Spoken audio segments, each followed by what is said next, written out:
much. Thank you, Sherry, so much for that presentation. I'd like to now ask Janet if she would present her presentation for us. Okay. I'm very happy to be part of this. I've never done anything like this before. And I'll take Sherry's compliment on the campaign for Real Beauty, which was an important part of my life. Turning up my, I don't know. Can you hear me better now? Okay, I'd like to start with a confession, which is when I was a kid, a lot of other girls, I wanted to be a princess, which didn't mean I didn't also want to be a pilot, a spy, a writer, and run a home for wayward cats. I often wandered around in a tiara. None of it changed how I looked, but it changed how I felt. I felt pretty, and that made me happy. I didn't grow up in a time when media made you feel bad. I believe that there's a lot going on in the world of girls and women, and while media is only one part of it, it's a powerful part. And I have to say, I take a little bit of issue with targeting advertisers especially as how I've spent a lot of time looking at magazines lately, and I think that fashion certainly drives us, and magazines certainly drive us in at least a similar way to advertising. So we know the impact that poor self-esteem has on girls.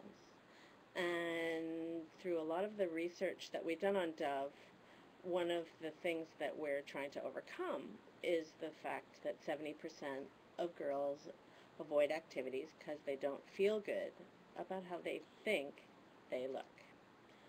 This is from the Once Upon a Time campaign for Real Beauty.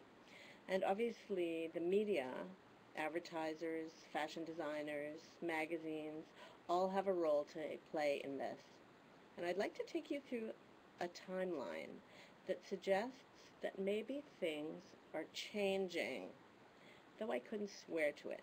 But I like some of the things I'm seeing, and I have to take heart in the little things because nothing happens very quickly in this area. Although I have to say, citizen journalism and the internet is certainly driving change, and thank heavens for that. While I don't really think that we can take credit for any kind of real change in the world, I do think that the whole beauty craziness hit a kind of crisis point in the early 2000s, and kind of coincidentally, and by reading the room, so to speak, doing a lot of research, Dove made the choice to launch the campaign for Real Beauty. And in 2007, the U.S. Council of Fashion Designers of America issued voluntary guidelines to curb the use of overly thin models. We can see how absolutely effective it's been, as this is from last week in one of the popular fashion magazines. It was also the time when the fashion officials in Madrid set minimum BMI, which has been a difficult thing for them to execute, but the intentions were good, and maybe this young woman is slightly less disturbingly thin than the one you saw previously.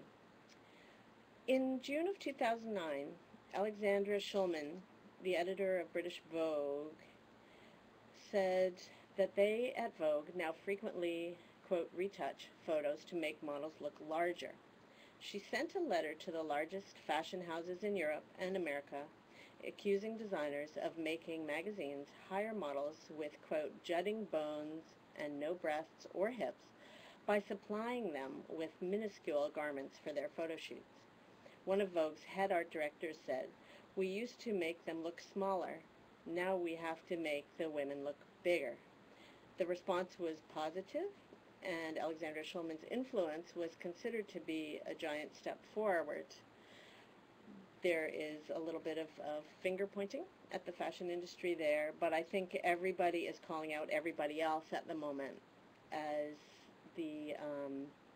I think the appetite for the super skinny beauty retouched craziness is kind of winding down a little